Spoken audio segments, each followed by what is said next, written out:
Good evening everyone. Welcome to our channel, Lavender S Vlog. Parang naano pa ako, guys. It's been a while hindi ako nag-upload kasi nga I'm not feeling well kasi nga Depressed. Anyway,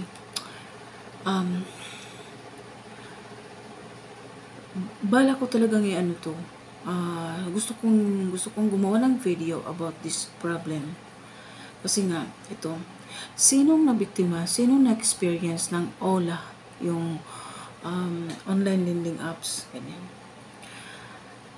I'm sure marami-rami na rin na biktima ng mga to. And actually, hindi ako yung naging reference lang ako. So, ito na nga, ang nangyari, kapag may nag-borrow ng money, ginawa kami reference ako. Tapos, nabigla na lang ako one day, morning, nung nagising ako, unang bumungad sa akin yung message nila. Yung pangaharas. Na ano nyo yun, guys? Pangaharas. Sabi ko, sino to? So, in-inform ko yung tao, yung nakahiram. Naka-receive ako nun. Pati din siya, pati yung ibang reference. So, alam mo yun, guys, yung na-stress nga kaming reference lang. How much more the borrower, diba? Anyway, nakakatulong sila. Oo nga, nakakatulong kasi nagpapahiram. But, iba yung ads nila sa mga sa mga sukom, like Facebook, YouTube. Babayaran daw in a month, ganito, ganyan, blah, blah, blah, 20 to 30,000, ganito, ganyan, ganyan. But, pag kiniklik nyo yung link nila, yung mababaro nyo lang is 3,000, 1,000, at 7 days, you have to pay within 7 days lang. Nangihiram nga yung tao kasi nga akala nila payment with a month. 7 days lang, guys. At ito pa ha, yung halimbawa, yung 3,000 na hiniram mo, magiging 3,700 or 3,800 pag binalik mo within 7 days. Pero, ang pinadala nilang pera siya kasi approve nga daw. Automatic upload.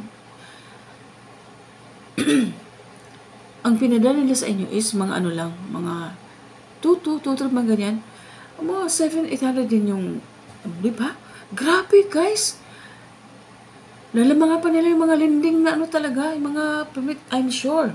Itong mga lending na to, mga illegal to eh. Kasi nga, hindi pwedeng ganun, di ba? So that time, siguro na ako, nagsisearch ako sa YouTube kung yung about OLA. Alam nga, ang dami kong nakita mga content creator, tapos yung nagko-comment doon. Since 2005, may 5 years ago, ganyan, may 2016, may ganun. Matagal na pala tong mga OLA na to, at ang daming nabibiktima. Alam nyo, guys, yung to the point na na-stress na yung tao, nagkaroon ng depression, kasi nga, lalo na pag first time, alam nyo, guys, yung borrower na sinabi ko, 2 days before pa ang due, nagsasend na sila ng message na kailangan daw bayaran yung hiniram na pera. Hello? Wala palang due date. Tapos pag sinabi nga, sorry po, hindi pa yung due date, harasin ka na, i-message na ka kung ano-ano na idadama yung pamilya, i-message yung ipopost kita sa FB. Yung haras na talagang lalo pag may work ka, syempre matatakot ka na mabasa sa company. Yung 3K na utang mo, ipopost ka sa FB, diba? Ang dami kong nabasa, guys. Tapos, ayun, hanggang nag-scroll ako, syempre rin ako natakot din kasi nga, pati kami mini-message. Tapos, kasi first time nga, syempre yung takot, yung trauma, ganyan. Tawag ng tawag, kahit gabi, kahit umaga, tawag ng tawag. Naku, sabi ko, bakit hinayaan tong mga ganito dito sa Pilipinas? Ba't hinayaan nila to? Walang aksyon. Yun pala, nung nakita ko yung kudos to Bitag ha, kay Bentolfo, ibubuto talaga kita. Marami na palang na to eh. Marami palang nabitag to na mga yung mga agent pala dun sa sa mga OLA lending. Tinatawagan, tinatrap nila. Ano, kasi maraming humihingi ng tulong sa kanila kasi yung depression ng tao, hindi mo mababayaran yun eh.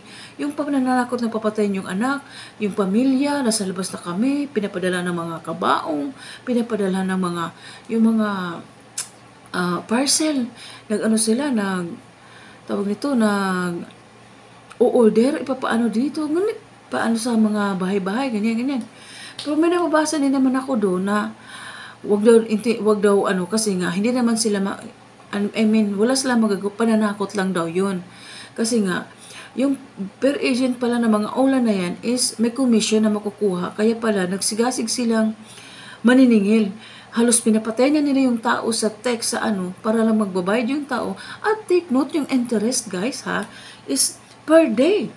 Ibig yung 6K mo, 3K mo, aabot na yan ng mga ano kasi per day, ano ba yun? May nag-message kasi nga, yung borrower, yung sinabi kong borrower, due date ha, sabi niya bukas na magbabayad. Hala, extension fee daw na 600 plus per day daw yung pag hindi nagbabayaran. Di ba? Hindi pa sila natatakot sa karma o kinakain nila yung karma at yung sinasahod nila sa mga commission na, oo nga, malaki yung nakukuha nila pag nagbayad yung tao kasi nga natatakot, commission nila, yun ang ipapakain nila sa mga pamilya nila, sa mga anak nila, di ba? Hindi ba sila natatakot sa karma na yung ganun na may tao silang sinasaktan, may tao silang, oo nga, yung iba naman, ba't kasi kayo umuutang, ganito, ganyan, hindi naman kayo nagbabayad, wala pang ang Diyo, nangaharas na sila. Yung iba, pag inaharas sila sa Diyo, hindi na nila binabayaran, kaya text ng text, hindi. Ay naku, tapos yung iba daw, marunong naman tong iba, dapat daw yung privacy sa Facebook, i-ano daw, para hindi daw makuha. Kasi nakukuha ng mga yan eh. Ipopost, mag-comment sila sa mga Facebook friends, sa account mo. Tapos doon magko-comment na scammer ito ganyan, di ba? Sana yung justice yung tricky, scammer ka, wala palang due date. Alam mo kung nasarap mo lang yung tao, gusto mong upaka na ganun, di ba? Nakakainis. Tapos, yung may nakita ko sa bitag, last 2 years ago, binibitag na ni Bintolfo. Alam mo yung agent, iyak ng iyak kasi sabi ni Bintolfo, talaga, siya ng 50,000 kung sino makapagtuturo sa taong to. May kapwa agent din na siguro, pinipoint out yung tao, pinipicture na sa sekreto sa opisina nila, ganyan. Ayun, iyak na iyak, hindi daw siya makatulog kasi takot din palang mga yan. Pero anyway, sa'yo na nga, nakailang tanggap ako. Sabi ko, binayaran na, kasi daw may interest. Hala, paano pa to? Mga ula na to. At thanks God, parang na-relieve kami. Sabi ko, kasi 3 weeks ago, sa Senate, pinaano na pala yan, dinidiscuss, pinatawag nila Raffy Tulfo at Gatchalian, yung taga SEC, yung SEC. Kasi nga, tinanong kung ano ba itong mga ulan na to, kung legit ba, kasi nga, yung marami nang nakakaranas ng pangaharas, mga threats na papatayin. Ito, ganyan yung sinabi ko kanina. Alam mo, sana, kung manghiram kayo ng pera, wag dyan sa mga ulan na yan. Kasi 7 days, nanghihiram nga. Akala nila kasi nga, mababasa na 1 month. So, sige, darating yung sweldo within 1 month. 7 days, pagdating dun, wala yung 7 days na nakalagay sa mga ads nila. Pagtanggap mo ng pera, ayun na 7 days to pay. Paano mo babayaran? Inangungutang ka nga, kasi nga, within a month, babayaran. Ngayon, 7 days pa babayaran. Tama ba yung ginagawa nila? Alam mo, tagang nakaka-strong. Alam mo yung gusto mong, kung alam mo lang kung saan yung office nila, gusto mong pupuntahan doon, mga pala yan, walang mga office na kunwari, may mga address pero hindi naman pala totoo yun. Diba? Tapos, alam mo, nakakatakot din kaya pag ipopost ka ng gano'n, no? Pero, sabi ko, hello, 3K, ipopost ka ng scammer ka na? Diba? Tama ba yun? Tsaka, tapos sinasabihan pa na, makarma ka, hindi ka naman pinang-utang mo. Wala palang due date, may ganun ba? Naku, ang bangko nga, nagpapautang, hindi ganun. Na Diyos ko, hindi pa sila natatakot sa karma na yan, kung sino mang mga na yan. Kasi more than hundreds daw yung yung mga aula dito nakakalat sa Pilipinas eh. At saka maraming naiinganyo nga kasi nga madali lang sila mag-release one ID and take a selfie with your ID. Yun pala, gagamitin nila yun for ano, ipopost ka nila. Tapos kung ano yung nasa phone book mo, sa cellphone mo, makukuha nila yun. Kaya pag nag-ano kayo, may nabasa ako, may nakita ako sa YouTube. Pag nag-join din kayo dyan, tanggalin niyo yung mga ano, lahat ng private, sa settings nyo sa ano, naka-private, at yung mga list na mga friends niyo doon, tatanggalin para wala silang makuha. Diba? Nagbabayad naman yung tao, tapos hinaharas nila ng ganun-ganun na lang. Yung iba, pag hinaharas, hindi na nagbabayad. May nabasa din akong ganun. Pero pag first time, ano ka talaga, matrauma ka talaga, ma-depress ka, maano ka. Hala, sana magawa ng paraan to at matanggal itong mga ola dito sa Pilipinas. Hindi sila nakakatulong, kundi pinapatay nila unti-unti yung tao sa depression, lalo na pag hindi alam ng mga first timer ka sa mga ganyan. Ay, naku. Tapos, dami-dami ko talagang nabasa sa mga sabi ko, parang na-relieve din yung borrower. Sabi ko, ganito, ganyan ba yan? Ito, ganyan. Ito yung tumatawag sa amin. Hindi ko sinasagot. Ginawang reference. Tapos tawag ng tawag, nakadisturbo sila. Kahit tulog ka pa, magising ka na lang, nagre-ring yung cellphone mo. Kasi nga, tawag ng ganito, ganyan. Takot silang yun pala, doon sila kumukuha ng sweldo. Pero kung ako, much better na magtatrabaho ako sa magluto na lang, magtitinda na lang ako ng kamuti kaysa magtatrabaho ako o ano pang pwede kong gawin na magpagkakitaan ko ang sales lady o ganito, ganyan. Pwede lang sa magtatrabaho ako sa mga agent, sa mga aula na yan. Kasi nga, parang binibintan mo na yung kaluluwa mo sa sa impyerno, sa pananakot sa mga tao. At sa mga managers, mga supervisor, mga management sa mga aula na yan, sana hindi nyo maranasan ang trauma na binigay nyo sa mga naging kliyente nyo. Okay ba yung wala pang 7 days? Na kayo? Magsisend na kayo ng mga messages na nakaka-trauma? May nabasa din ako doon na may nabasa ako. Isang comment. Takot na takot siya. Halos gusto na doon niya magpakamatay. Gusto niya. Buti na lang, nakausap niya yung kapitbahay daw nila. Yun ang problema. Yun pala din. Na-experience nila huwag mong bayaran yan kasi ganito, ganyan kami din. Hindi naman pumupunta yun sa mga bye-bye. Kasi nga, online sila. Hindi yan, nananakot lang mga yan. Akala mo kung million yung utang natin na mumurahin tayo nito, ganyan. Ay, naku. Tapos yung nga sa kay Bintolfo yung sa Bitag, naging witness na yung yung babaeng sobrang pati anak papatayin daw niya. Ipopost daw niya sa ganito ganyan. Ngayon, parang basang sisiw na nagmamakaawa kay Bitag na anuhin daw siya, ganyan. Ayun, naging witness. Tinuturo kung saan yung nila, kung sino yung manager nila. Ay, nako. Wala malang mga awa to, pera-pera na lang ang labanan ng mga yan. Kahit daw Pasko, walang sinisanto yung Pasko. Nagme-message pa rin ng mga yan. 5 years, matagal na pala yan. Kaya pala sabi nila, Senador Raffy Tulfo na matagal lang to at marami ng naiipektuhan. Kasi nga, magagrab yung tao kasi nga madali lang makuha yung makakuha ka agad ng pera. Pero yung iba nga, nag-click sa tapos wala namang dumating sa Gcash nila, tapos yun ang babayaran mo. Tapos tawag ng tawag, text ng text na yung utang mo naging 30,000 na. Hala! Sabi ng iba, i-off niyo yung cellphone nyo, yung SIM card nyo, magpalit na lang kayo para hindi kayo makutok. Ang problema nga, yung nakuha nilang mga reference, tinatawagan nila na tapos tinatakot, doon ipopost ka sa FB. Alam nilang bawal yung sa privacy data, di ba? Bawal yung tapos yung tapal system pa na nila na kunwari hindi ka makabayad. Oy, sir, ma'am, manghiram kami sa imang lining, ibabayad namin tapos doon ka na mabayad hanggang maaabot ng ilang mga ola. Yun pala, sa mga 7 olas, 8 olas, 10 olas, iisa lang palang may-ari niyan.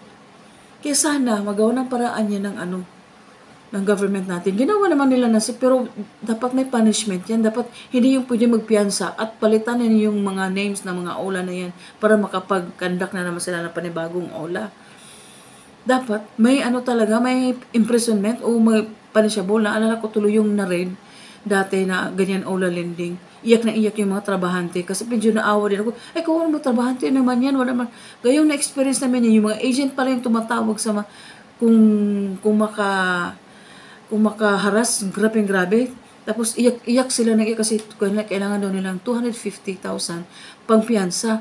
Sabi ng family, wala daw silang pera piyansa. Sabi ko, nung ano ko nga, yung na-experience namin yung ganun, sabi ko, sus, naawa ko sa kanila dati yung binalita na ano sila sa aula, nahuli. Kasi mga trabahante lang din naman yan. Ngayon sana mahuli sila at maano para ma-feel nila kung anong pinagagawa nila. Pero may mga agent din na yung mga ano siguro, mga soft kind heart. Para na ano doon sila na konsensya. May nagko-comment din doon na ano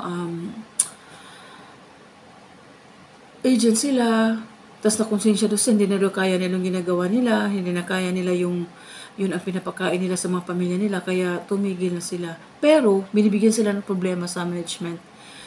Yung mga yung manager nga yung inano ni Bitag, ay hindi po, mabait po kami to. Siya kasi sinisisi pa yung agent. Yun pala, sabi ng agent, sir, hindi po nagbabayad tong ganito, ganyan. Alam niyo na ang gagawin. Yun na daw yung sign na mumurahin, babalastagin, nila yung tao, tatakutin, na ipost sa FB, ipopost ng scammer, to ganyan. Di ba? Ay, mga mukha, talaga, money is root of evils talaga, no? Talagang walang mga puso, yung mga ganyan. Basta pera-pera na lang. Pero alam ko may katapusan ng mga yan. May katapusan din. Lahat ng mga hinanakit, lahat ng sakit sa dibdib, lahat ng mga depression, stress, trauma, ma-feel din nila yan. Maano din nila yan. Sobra-sobra pa. Pera-pera na lang ang labanan. Hindi malamag Sana. Pinagdasal ko talaga na maanuhan yung mga OLA na yan. Mga online lending apps. Ang dami pa naman sa Facebook naglakalap. Yung alam mo yung mga video natin, tapos may advertisement, OLA! Pati sa Facebook, YouTube, ganyan. Sila. Yung iba nga daw dyan, na-revoke na yung mga permits na, pero hayun. Bago daw mag-OLA, isa-search niyo daw yun kung credited pa sila sa SEC. Ngayon, may credited naman sa SEC, pero ganun din yung pamamaraan nila. Yung interest, yung sobrang interest, 7 days to pay, tapos yung mag-message sa iyo, tawag sa iyo, mag-message na kung ano. Okay naman kung mag-message, ma'am, inform you na utang nito, ganito, ganyan, sir, ganito, ganyan. Paki-inform lang po siya. Kasi reference ka. Kung ano tinitext nila sa borrower, yun din ang ititext nila sa reference. Napaka talaga, no? Napakabalahura ng ibang mag-message. Grabe. Yung makarma yung buong pamilya mo. Sa halagang 3,000? Sana okay na sana kung milyon-milyon. Ay, naku. Alam ko may din yan eh. May mga malalaking taong na sinasandigan ng mga yan. Kaya sana, Lord, mo yung mga tao na yan. Bigyan mo naman ng, hindi naman, parang naman tayo kay Lord. Sorry, Lord. Parang mafe-feel nila kung ano yung nafe-feel ng mga taong nila. So, Diyos ko. Kaya huwag kayong sa mga OLA. Advice ko sa inyo kasi kung i-message kayo at first time nyo, talagang ma-stress kayo, matrauma kayo. Parang ayaw nyo nang lumabas ng bahay kasi nga daw, naghihintay na, ipamahiya sa At may buti na lang, sige, dami kong tinitin mga videos sa YouTube about OLA. May nagpumunta ng pulis, niya yung mga message ng OLA. Sabi ng pulis, mo yung SIM card mo, palitan mo, i-off mo. Mga illegal naman mga yan. Hindi yan pupunta ng pulis kung tatakutin kayong i-report ng pulis. Baka sila pang pwedeng kasuhan kasi nga sa sobrang taas ng interest nila. Yun daw sabi ng pulis. Parang na-relieve din siya kasi nga nagkapagbayad na siya, may konti pa siyang babayarin.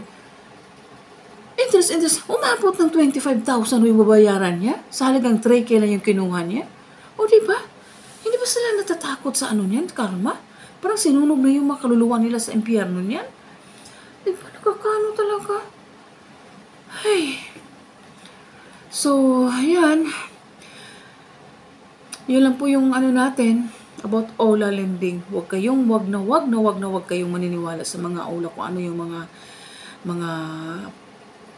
palamuting pinano nila sa mga social media na dito ganyan. Wag kayong maniwala sa mga ano nila. At saka yung mga nag-advertise, yung ano diyan sa mga content creator, sana maisip niyo na sa dami ng mga followers niyo, nag-ano kayo niyan, pera-pera lang yan binabayad nila sa inyo. Baka babalik sa inyo yung mga naging biktima na mga yan. Oo, nakatulong sila, pero nilugmok nila sa kahirapan yung mga yung kumukuha ng pera nila. Hindi sila nakakatulong anyway, hindi sila nakakatulong.